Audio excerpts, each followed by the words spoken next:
It was an enormous weekend in wrestling. Things kicked off with CM Punk on AEW, and returns kept coming on SumerSlam and TakeOver.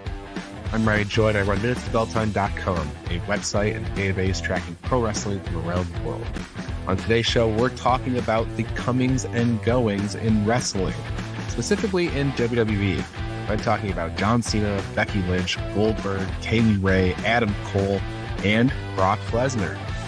Those are basically the headlines from the weekend. John DeConnie is in the house, and this is the Daily Wrestling News Show for August 23rd, 2021, where we sort through all the bullshit in wrestling news to find you the truth.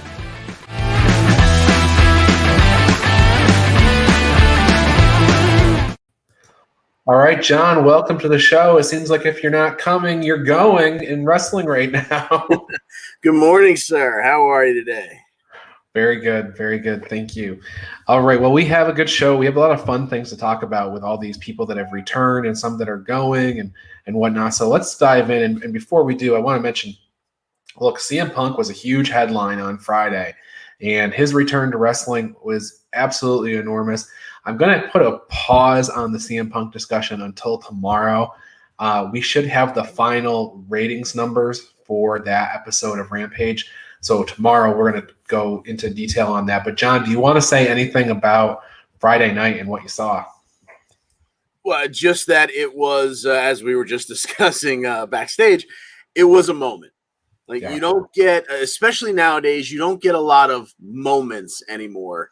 And that was a moment, not necessarily even of the year. That was a moment of like the last 5 years, the goosebumps, maybe I'm a mark because like Mr. Punk, I am also Chicago made. I have ties to the city of Chicago, and I wasn't a super fan of the man himself. Enjoyed everything he did. But I wasn't like, just biting my nails waiting for his return. But that moment was electric. Good for them. They did it right. Everything came off pretty well, and can't wait to see what they do going forward with him. Yeah, absolutely. So we'll put a pin in that discussion. It'll be our main topic tomorrow, unless they do something incredible on Raw tonight. That is our main topic for tomorrow's show. But today we got all sorts of other people to talk about: Becky Lynch, John Cena, Adam Cole, Goldberg, Brock Lesnar, Kaylee Ray, and I even have something on Bray Wyatt. So let's start with Becky Lynch, John. There was kind of an explosion in Allegiant Stadium when Carmella was introduced as Bianca's opponent. And what a letdown that was. Like all the discussion about whether Sasha Banks was going to make it or not, and they announced Carmella, and I didn't hear any CM Punk chants, but that was the moment where you got it if they were going to occur. Yeah, they did a good job of muting or squashing.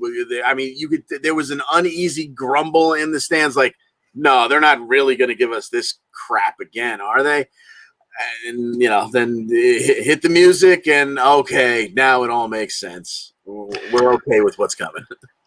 So PW Insider put out a kind of a sequence of events of what happened here. So Sasha Banks was not cleared. She never returned to the road after missing her trips to the Carolinas. PW Insider was told it was not an injury, but she is not cleared. And it has known well in advance that Becky Lynch was going to be at SummerSlam, but those issues with Sasha Banks really pushed the timeline for Becky's return up several weeks. So Becky comes out. Now, the quick Lynch victory, she beat Bianca Belair in about 25 seconds, was designed to just pop the crowd in a major return to replace the match that we didn't get with Sasha Banks. That and the title change, 100% a Vince McMahon call. The idea was that with the whole situation was not about taking Bianca Belair down a notch, but it was just how they kind of decided to make the return of Becky Lynch as big as possible. So John, that's kind of what it was. I mean, there was not a whole long match to talk about, but Becky Lynch comes out, pops the crowd, big return, and she's the new SmackDown Women's Champion in about 20 seconds. Yeah, and that part of it didn't make a whole lot of sense to me. I mean, I've not made any secret of the fact that I have not been on board with this Bianca title run. Rocket strapped to her back and everything all the way through from Rumble to Mania, all the way through. She's not seemed comfortable in her character because she's so clearly a natural heel. So believe me, I'm not boo-hooing for Bianca losing the title, but it made no sense. I mean, they popped the crowd with Becky's music.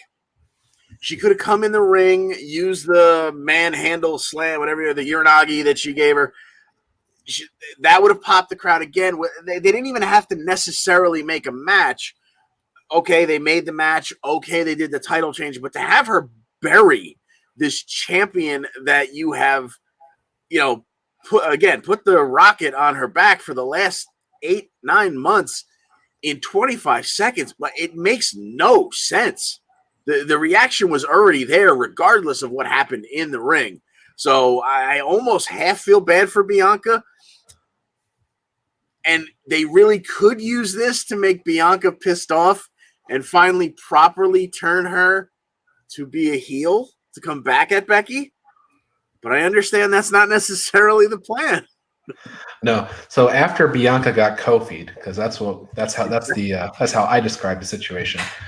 PW Insider learned that WWE sources are telling them that Becky Lynch is slated to be the top heel on SmackDown.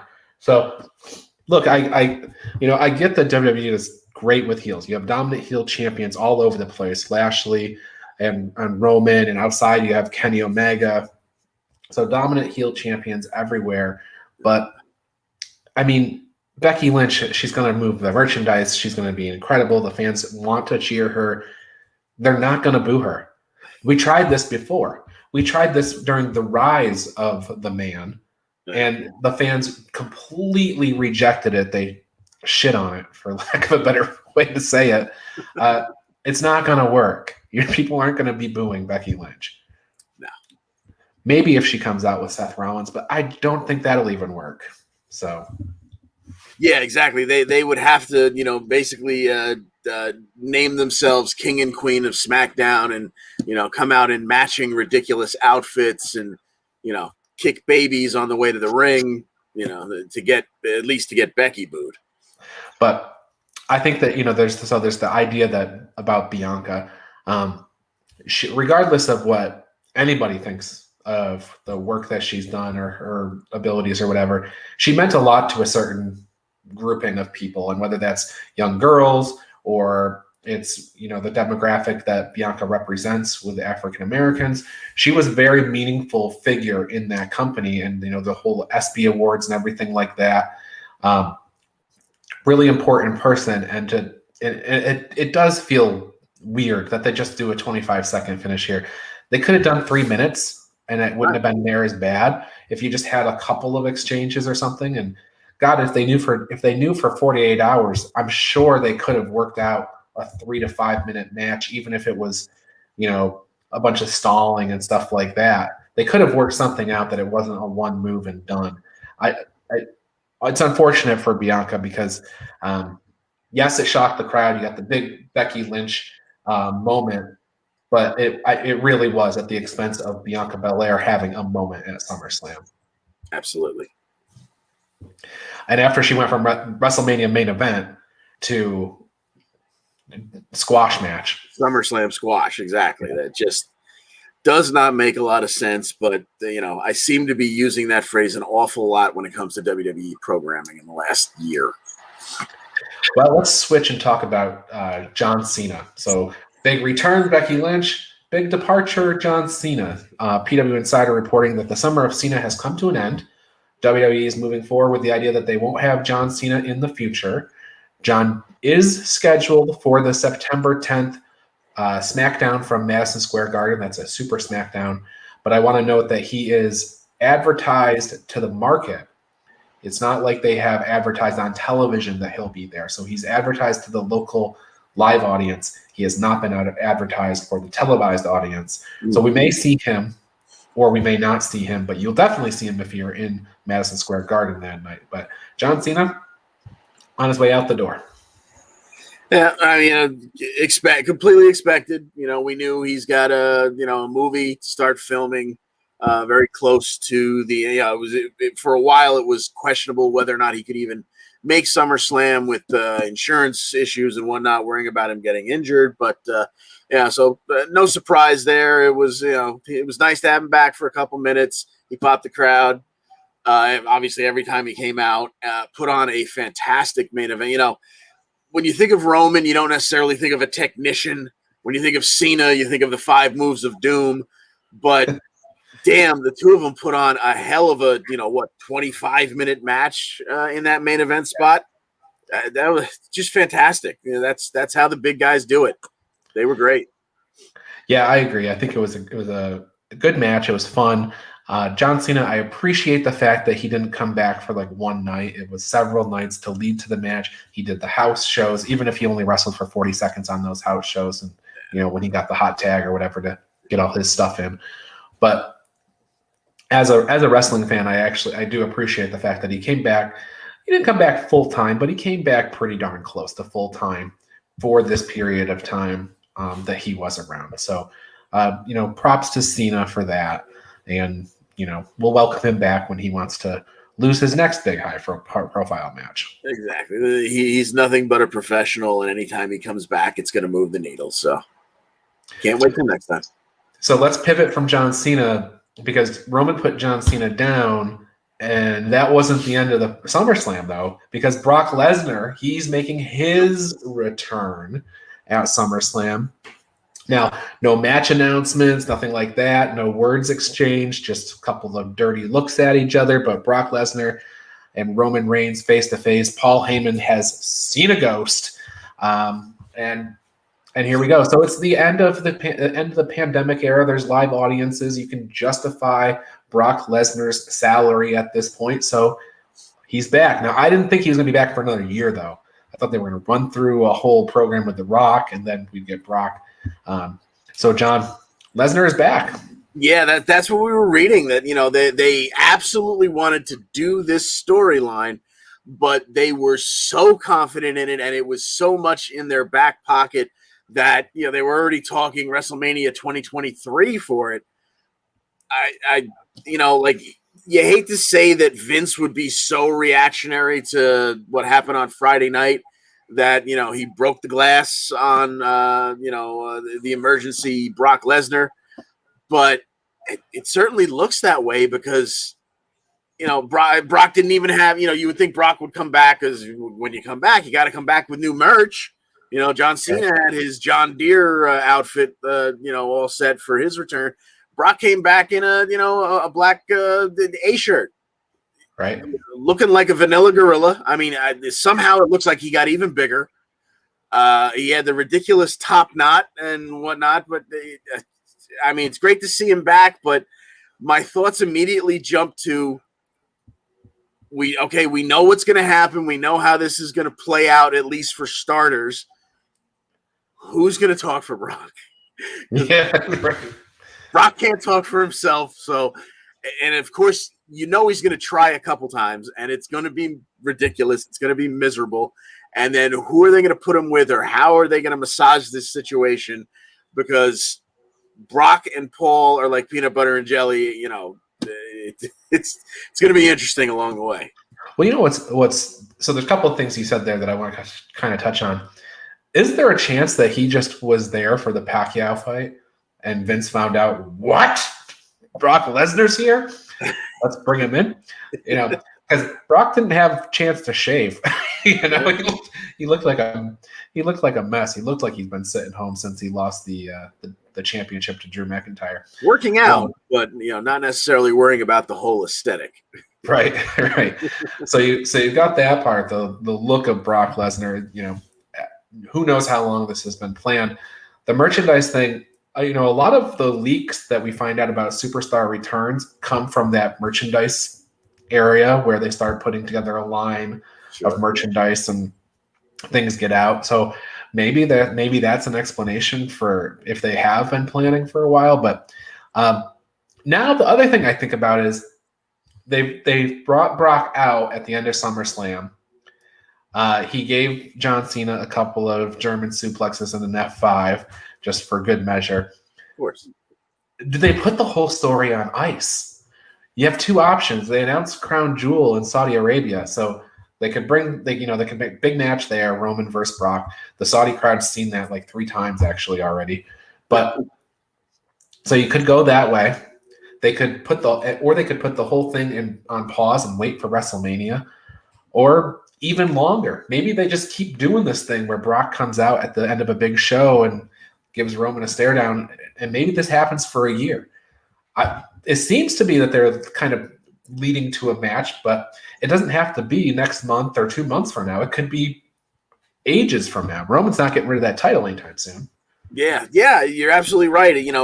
Obviously Brock and Roman didn't lay a hand on each other, so it's not like there needs to be immediate retribution. So yeah, you could have Brock be the little pain. What do they call it? The monkey in the wrench. The pain in the ass. He could just keep showing up and pissing off Roman by stealing his spotlight. A couple times until Roman finally says like, all right, we need to get this guy out of here. Right. Oh, it might actually be better because then you're building for it for a long time, and people are going to be really anxious to see it. So I don't know. I guess we have to wait and see what happens. I think we'll understand on Friday, depending on how Roman, his first promo on SmackDown will be. We'll kind of understand where we're going. The degree to which Brock is or is not mentioned, and in what length, that things will become much clearer on Friday, or at least we hope. Right. On to the NXT side of the house. So we have Adam Cole, who everybody understood was wrestling. He had extended his contract, right? His contract ended in July. They signed an extension to take him through SummerSlam weekend. Everybody kind of was watching. We know we've had conversations with Vince McMahon, and main roster ideas have been pitched and everything like that. As of yesterday morning, Fightful had reported that Adam Cole had not signed a new deal with WWE. PW Insider reported after TakeOver went off the air that was in fact Adam Cole's final NXT appearance. So and there have even been people saying that Adam Cole has not even spoken to AEW. So there's a lot of questions about what's Adam Cole going to do now. The end of his contract is imminent, hasn't signed a new one. Does he go to the main roster or does he not? I just don't see what he does on the main. Obviously, he's a great in-ring technique. His matches are fun. So you put him in there with the right person. You put him in there with a Ricochet. You put him in there with someone who also can move and doesn't tower over him too much, and you're going to get great matches. Right. But he's clearly not in the WWE mold for what to push him towards to push him towards a world title, a Universal or WWE title. So, how much of a long-term plan can you have for a guy that? I mean, he's not even He's not even HBK size where you say, okay, and quite frankly, does HBK ever become a world champion as amazing as he was in the ring? Does he ever become a world champion if not for the steroid scandal? Yeah. So, and right now it looks like they're not worried about, they just give me the big guys, give me more big guys, more big guys. Where the hell does Adam Cole fit into that scenario? Look, they could have a great story for Adam Cole on the main roster, but he's never going to, if they try to make him a top guy, it's not going to work out. Like you said, ask Ricochet. Adam Cole's a special talent. He's head and shoulders, not literally, head and shoulders figuratively above most of the people that have been NXT call-ups in the last several years, in the sense that he's that much bigger of a star. But I think it's gonna be hard to get past his size for at least the main roster creative team. Right. Now, as we discussed in pre-production, if you sent him up there with a group, if you put back together, you get the band back together, which obviously you cannot, it's at least a little more believable. If the whole Undisputed Era went after the Bloodline, Sure. Maybe I could buy that for a short-term, scenario, but that's not happening. So yeah, I just don't know what they do. He could have some fantastic either intercontinental or U.S. title matches somewhere down the line, but I let's say he's signed for another 2 years. If he renegotiates the contract, they give him a main roster call up. He's got a 2-year run on paper. I don't think he makes it through that 2 years the way they're cutting people right now. Yeah, it'll be – I think it's all a mindset situation, right? Like if Adam Cole goes up and, they might be a situation where they don't even pitch him as a top guy, right? They say, look, we'll give you – we think that you're valuable. You'll be really valuable to raise the profile of our middle of the card. We have a good creative storyline. We think you'll do well. We're not going to pitch you as a challenger for Lashley or a challenger for Roman. Maybe they just keep him away from that situation. But still, when it comes down to it, Adam Cole will do what Adam Cole wants to do. Sure. And if WWE offers him a huge sum of money to re-sign, I said before, he might as well take it. It's not like his offers are going to disappear if he gets released 6 months from now or something. Yeah, if he could sign that big contract, even if you sign the contract and you say to yourself, I know I'm not making it to the end of this. I know I'm going to be miserable for, I'm going to get an initial push. I'm going to get a big first month, and then I'm going to be spending a lot of time sitting in catering. But I'm going to be collecting a really nice check and coming up with lots of great ideas for where I'm going next. The one thing that is interesting, PW Insider did put out that confirmation that it was NXT, his last appearance on NXT. Let's just say that he has 2 more days on his contract. Maybe they got that report wrong. They could keep him on television for 3 more weeks because they're taping 3 weeks of television in the next 2 days. Very so, true. I don't know what their plans are, but we'll see what happens. This is a story we're going to be following very, very closely. I don't think Adam Cole's retiring to write cookbooks or anything like that, but you know what? Stranger things have happened. So certainly. Okay, a couple of other people that I want to touch on.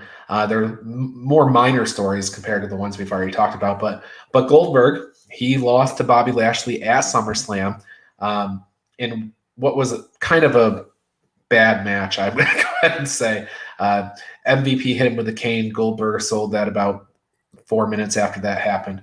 But that was the whole part of the whole match was basically Goldberg getting hit in the knee with a cane and then not being able to compete. But there's clearly an angle here. They're setting up Lashley versus Goldberg again with Gage Goldberg being involved and all this stuff. And, they got the Saudi show that they announced in October, as I've already mentioned for Brock. Goldberg is basically a talent that's on contract for those Saudi shows. So to me, it feels like they set up the angle. We're going to see Goldberg Lashley again, but Gage will be more involved this time, and it'll probably be at Saudi. That's my thoughts, but there's pure speculation. Yeah, it makes sense. Just as long as they don't put Gage in the ring, let him be ringside. Let him, take MVP's cane away and hit Bobby Lashley with it. Just, dear God, do not put that kid inside the squared circle. There's got to be child labor laws, John. Come on. In Saudi Arabia? Well, that's endangering the welfare of a child. So, all right, on to Kaylee Ray, the forever champion of NXT UK, the most recent NXT UK women's champion. She walked out after Raquel Gonzalez defeated Dakota Kai on TakeOver last night. So it looks like Kaylee Ray may be one of the next couple of people in contention for Raquel Gonzalez's championship. Gonzalez had previously said she'd been through everybody. And to some extent, that's true. I'm still looking at Frankie Monet and Gigi Dolan and all those people. But to some extent, that's true. But Kaylee Ray could be the next generation of a women's champion here, John. Yeah, the thing that kept me from being 100% on Raquel going over Dakota was just the fact that maybe they call Raquel up. I mean, she is a beast. She is torn through everyone. She's looked great doing it. Kaylee Ray coming out, and obviously there was no interaction. They basically just stared at each other from 30 feet away. But that'll be a very interesting run. It'll be interesting to see. Like you said, Frankie Monet was the first name in the back of my mind of, hey, who else is in this main picture here? Now, Frankie hasn't really even made a step towards that yet. Right. But it's got to be coming soon. Is she going to be the one to take the title off of Raquel? Are we going to get a couple of number one contender matches with her and Kaylee Ray? Who knows? But, there's still lots of interesting things to do with that NXT women's division. If Raquel Gonzalez I think if she had a deeper character, if there was more depth to that character, I think she'd be on the main roster right now because she fits all the profiles. She's fine in the ring, and she's just the kind of person that they'd want to put up against Charlotte Flair if she had a little bit more character. Sure. So we'll see. I'm excited for a Kaylee Ray run in the United States. I think that'll be great. Absolutely. So last person I have on the list for the comings and goings this week is Bray Wyatt. This is a report from Dave Meltzer. He spoke it on Wrestling Observer Live. He said in regards to Bray Wyatt potentially going to AEW, he said it's most likely happening. It's at the same stage as Aleister Black long before it happened. I don't think there's pen to paper or anything like that, but the expectation is pretty strong that he's going to AEW. So, again, it's a thing like Adam Cole. We're just going to watch and see what happens. So, but Bray Wyatt's a creative man. He's not going to be out of work for very long. Oh no! If things break down to the point where him and WWE are not even talking, if there's no interest in bringing him back at whatever price point, there's no two ways about it. He shows up wherever he wants, but obviously AEW would make the most sense. And I'm sure he puts together a faction right off the bat. You've got, Eric Redbeard is out there, and he's already been, he was shown plenty of love when he showed up for the Brody Lee tribute show.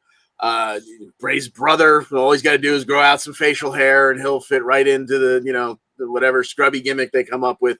And you still got Braun out there that nobody's talking about right now. Yeah, boom, you got the whole Wyatt or Wyndham or whatever name you want to put on them, whatever family you want to put together. It's made to order right there.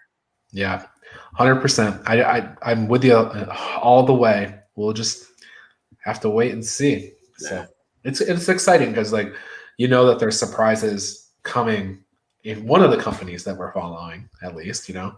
So. All right. Well, we have a few headlines to get into, but first I got a short commercial break. It's about a minute and a half. And when we get back, we're going to talk about all the new champions that were crowned over SumerSlam and TakeOver, plus a Nick Khan interview where he explained all kinds of stuff related to NXT and whatnot. And we'll be right back in a minute and a half. Love the Daily Wrestling News Show? Then I want to tell you how you can support us. First, check out bodyslamclothes.com. You can get a variety of shirts for just $20, and all of them come in the super soft style, and the price you see includes all sizes and shipping. Get 10% off 2 or more shirts with the promo code SHIRTS10. Go to bodyslamclothes.com right now to check it out. And join Joey Jarzenka, Ian Schreier, and Rob DeLuca on Monday nights for the Primetime Rundown. They take you through the world of sports, and the show kicks off each Monday at 7 p.m. on the Eastern Observer. And each Tuesday, Al Carl hosts the Essential Wrestling Podcast alongside John Smith, myself, John DeConnie, and Gary Mahaffey. It's another week of updates and highlights in the world of wrestling. Here are our analysis on who we think is going to win the week's matches. Coverage begins at 6 p.m. on the Eastern Observer. And Pro Wrestling Pick'em. It's a place where you can join or host a Pick'em League to test your predictive skills in the world of pro wrestling. Create an account and join a league now at ProWrestlingPick'em.com so you can play against your friends or play against the universe. And the Body Slam Brigade newsletter, currently going out to over 4,200 people each Friday. It consolidates all the top stories in professional wrestling into a quick-to-read email written by me for you for free. Sign up now at bodyslambrigade.com. And of course, this show, the Daily Wrestling News Show. We're here every day, Monday through Thursday, and occasionally on Friday. You can listen to us on Apple Podcasts and Spotify, or watch us live on Facebook and YouTube at 10 a.m. This is the Daily Wrestling News Show, and we thank you for your support.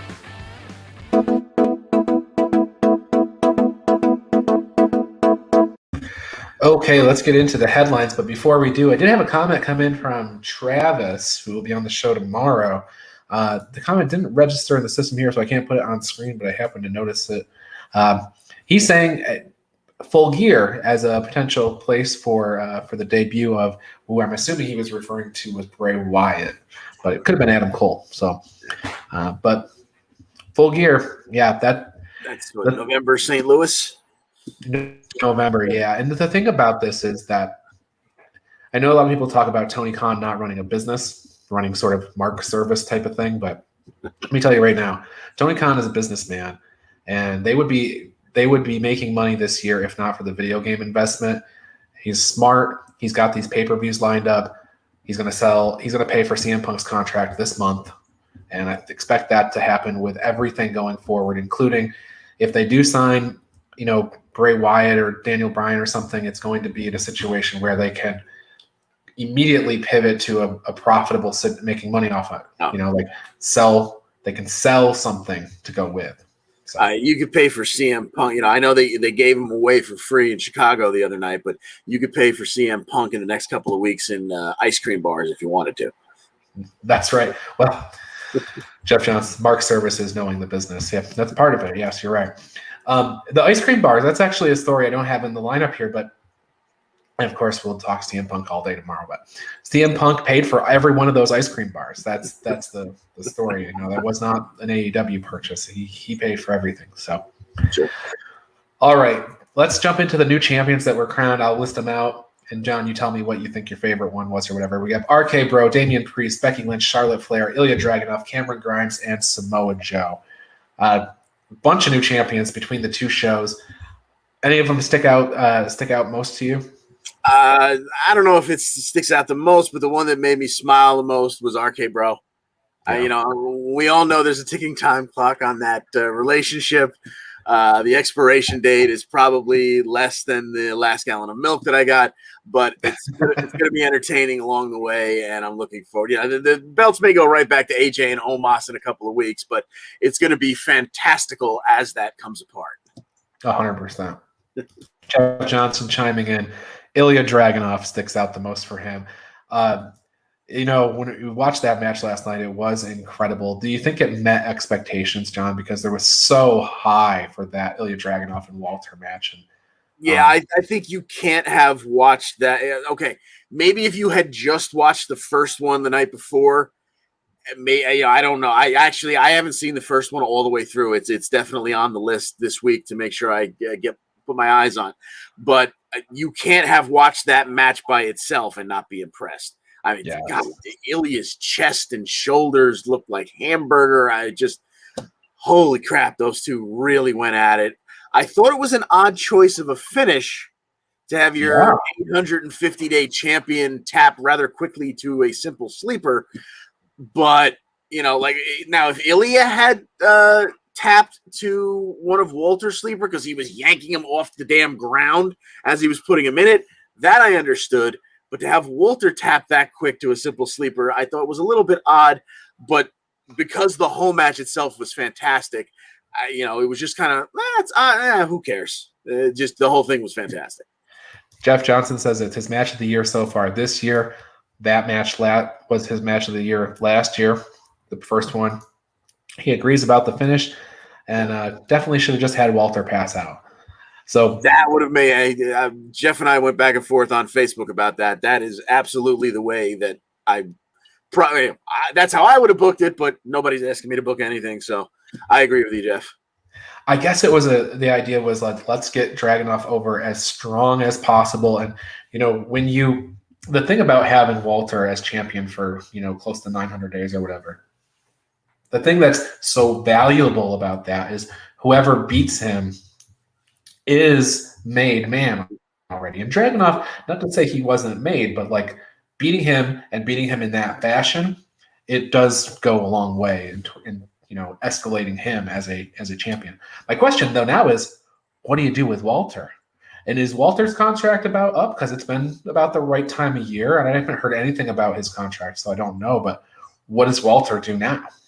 Yeah, the one comment that really caught my eye was that Walter has absolutely no intent. Not no intentions. I don't know if they say, hey, Right. you're doing this. He has no interest in coming stateside. Right. Because he obviously would be perfect. Yeah, that's, okay. I'm sure Vince McMahon would want him to tighten everything up, but he'd be perfect for the main roster, but apparently he has no care to come here to the USA on a permanent basis. So, yeah, what do you do with him in that company if he's not your monster champion? Well, the thing is, like we've talked about a lot of these people doing like the part-time things, come in. You have Goldberg come in for a match. You'd have a short program in a match. You have Lesnar do the same thing. You have Cena kind of do the same thing.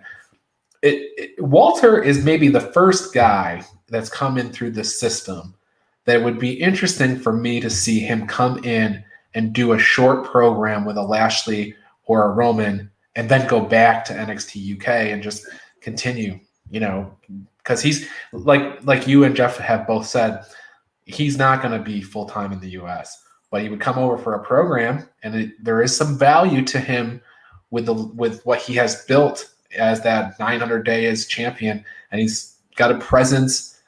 He would be perfect as a guy to come in, and they could immediately build him up, put him in one match and go, and then pull him back afterwards. Because who needs challengers? Roman Reigns and Bobby Lashley, both of them. There's nobody on the roster. So, set it up. I thought Seth Rollins would be ready for Roman, but he didn't beat Edge. So. Yeah, that was another one that, I was on Rollins the whole way, throughout the whole thing. I just figured that this was Ed, because eventually you figure, Edge came back. It was an amazing story. Loved it. But at some point in time, Edge, you figure was going to go home and raise his children. So this was the perfect opportunity, I thought, to put Rollins over and make that next guy to go after Roman. And then the last week or so, Edge, went to the dark side, and all of a sudden it was, oh, wait, Edge is going to win this match, isn't he? And yeah, he did. So does he get one more shot at Roman before he packs it in? I don't know. But, once again, things will become much clearer after Friday. Yeah, exactly. Samoa Joe wins the NXT championship. I guess that sends Karrion Kross officially off to Raw. We probably aren't going to be seeing him much anymore. Cameron Grimes wins the $1 Million championship. I'm sure Ted DiBiase is happy about that. Didn't want to be a butler. Charlotte Flair celebration will go through the night and into Tuesday. Yes. Jeff says Walter would look strong even in a short program, because if he doesn't look strong on the main roster, it makes the UK title look weaker by showing that being the champ means nothing for a long period if you can't win against those who matter. Yeah, I mean, I still think he'd look great on the main roster for even the short program, and he may not win a match against Roman or Bobby, but I think his presence is such that you could build up a match with them, and he could be a threat and look menacing, and you could sell me on Walter having Roman in the same position that Dragunov had Walter in at the end of the match, and almost to the point where Roman is tapping and then you somehow figure your way out of it. But I think Walter could be that strong if they bring him up. So, and if you put him up against Lashley, once again, you could have him be the absolute threat and have, MVP get involved. And, Walter doesn't look weak if he takes a shot to the skull with a cane, and that's what leads to whatever, a dominator or whatever. Right. All right, well, move on to a little bit here. Nick Khan confirmed that the complete reboot of NXT is coming. He says, we're doing a complete revamp on NXT, led by Triple H, Paul Levesque, who was really one of the architects of the original NXT. He said this while talking to Ariel Helwani over the weekend.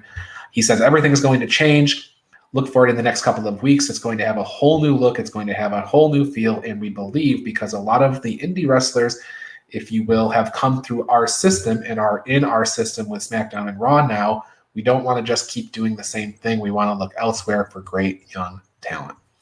So I know I've been following, my Twitter. A lot of the indie wrestlers out there are saying, okay, they're not going to be looking at us anymore. They're going to be looking at football players and other things like that. So, it's interesting. This is the first high-profile interview that Khan has given on this subject, and I guess he's confirmed that NXT is going to be different.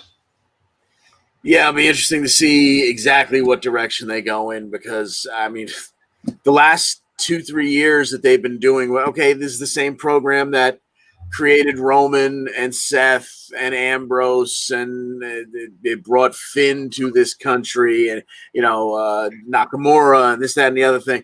But also in these last couple of years, I mean, what an amazing product they've put in front of our eyeballs, and now they're saying like, nah, we don't want to do that anymore. I know, yeah. So true. And then Nick Khan also talked about all of the releases this year. 57 is the number I'm at here. But he said ultimately what's looked at in each person is that person going to move the needle now or in the imminent future? And that's how they made the decision about who's getting cut. So that was in response to them to Helwani asking Khan about whether these cuts were positioning the company to be sold. And Nick Khan would go on to say that there's no active discussions about selling the company now. We're not trying to sell. That's not our intent. There are no internal meetings about selling the company. The internal meetings are about growing the company. So take that for what you will. If they were in an active discussion about selling the company, I don't think Nick Khan would have let that out during that interview. So not likely. No. A couple of big announcements during the SummerSlam broadcast. Money in the Bank will be at Allegiant Stadium next July, John. One of the monthly pay-per-views getting high billing in a stadium next year. Yeah, so now that the Big Four, is inching towards a Big Five, and who knows, maybe we get a Big Six before it's all said and done. But that's fantastic because I keep using that word today. But putting an event like that in a big stadium is nothing but good things can come from that. And let's just pray that by the time that comes around, we don't even think about whether or not a big stadium is a possibility. So yeah, 100%. Here's the thing, though, with the Money in the Bank, they can't Otis us again, right? Like, if Big E's cash-in isn't great, I don't think they're selling 40,000 tickets to Money in the Bank pay-per-view next year. They need to keep that prestige of that Money in the Bank and like make it really mean something, because if they do what they did with Otis last year, people are going to CM Punk chant that Money in the Bank pay-per-view. Yeah, that was a real kick in the jimmy. What the whole thing that they did with Otis, and the way they just suddenly split him away from. You had this cute little storyline with him and the beautiful girl, and him and his partner, and I've said this 100 times. It would have been something new. It would have been, it would have maybe lessened the Money in the Bank a little bit, but it would have been an interesting storyline to have him and Tucker go after the tag titles with the briefcase. Right. It just would have been a new wrinkle. And then, okay, you go right back to somebody going after the big title next year, whatever. But you can't have somebody win that ladder match and then take the briefcase away from them. Agreed. Two other announcements: Crown Jewel for October, which we've talked about twice, and then the March release for WWE 2K22, the video game. People have been waiting on that for a long time. Andre Thomas chiming in, who would be your top prospect for Money in the Bank? So we're looking at July of next year.